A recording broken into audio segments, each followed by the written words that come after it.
Another expectation that I've seen many spiritual people have is that the goal of the spiritual path is superhuman abilities. It ties in a little bit with this desire to give some physical proof that there is a spiritual reality, that the spiritual path is real, or that this guru has these special abilities. So there's many people that are projecting onto a guru that he has or she has these superhuman abilities. And what's the result of this? Well, first of all, it becomes this, if it's projected on the guru, it leads to idolatry of the guru. I have one of my breakthrough videos where I talk about idolatry of the guru and why it isn't constructive. Because again, it gives you an excuse for not looking at yourself, because you think that if the guru has these special abilities, the guru can take you to your ascension point or to enlightenment or whatever, and therefore you don't have to do the hard work of looking at yourself. But there is no substitute for hard work, or at least inner work, psychological work. So this is one aspect of this toxic expectation. The other aspect is that people build the expectation that one day I can get this superhuman ability. And I saw this especially in my first spiritual movement, where they came out with these techniques where you can have these levitation, psychic abilities, you could see things, all kinds of these superhuman abilities, basically. And people were chasing this. And then you had to take this 6 months long course. And then if that you didn't get the abilities, you had to take another course and this and that.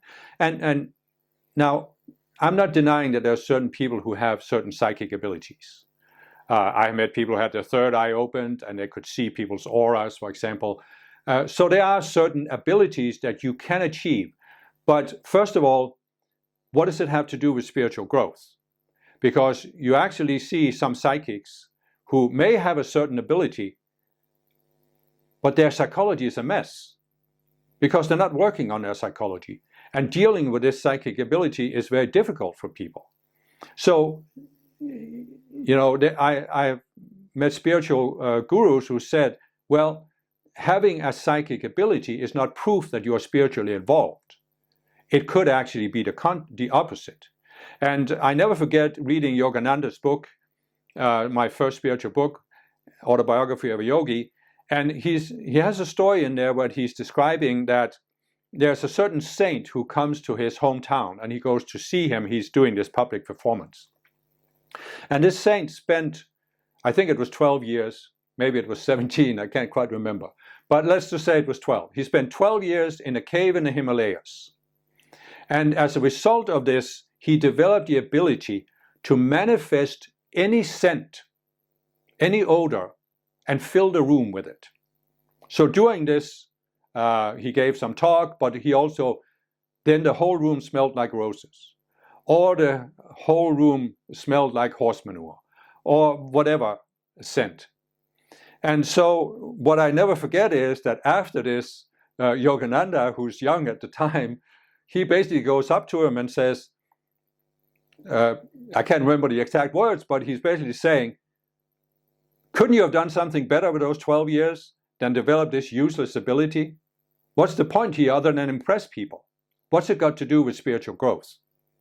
And that's one of the things I took away from Yogananda's book is that all of these abilities, what do they have to do with spiritual growth? Because again, what can be proven? What needs to be proven? Spiritual growth, when you reach a certain level of the spiritual path, you don't need this physical proof. You don't need these superhuman abilities.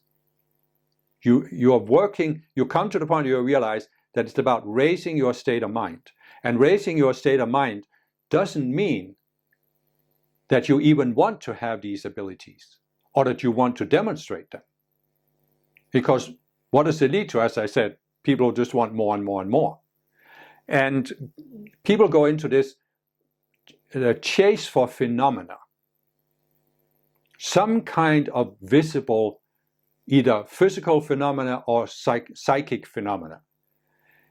And gosh, it just becomes, at a certain point on the spiritual path, you just look at this and say, why does it matter anymore? Why does it matter?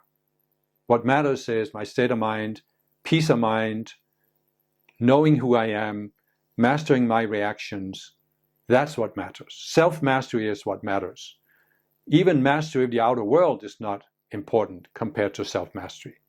There are many Eastern teachers who say that a genuine master would never demonstrate any physical result because it would create false expectations in the students. So I think it's very constructive to take a look at if you have these kind of expectations and then come to the point where you say, I just got to let it go. I just going to focus on what I really wanted to do in my life plan, which was overcome certain issues in my own psychology so that I can achieve this state of peace of mind. That will really accelerate your spiritual growth to a whole new level.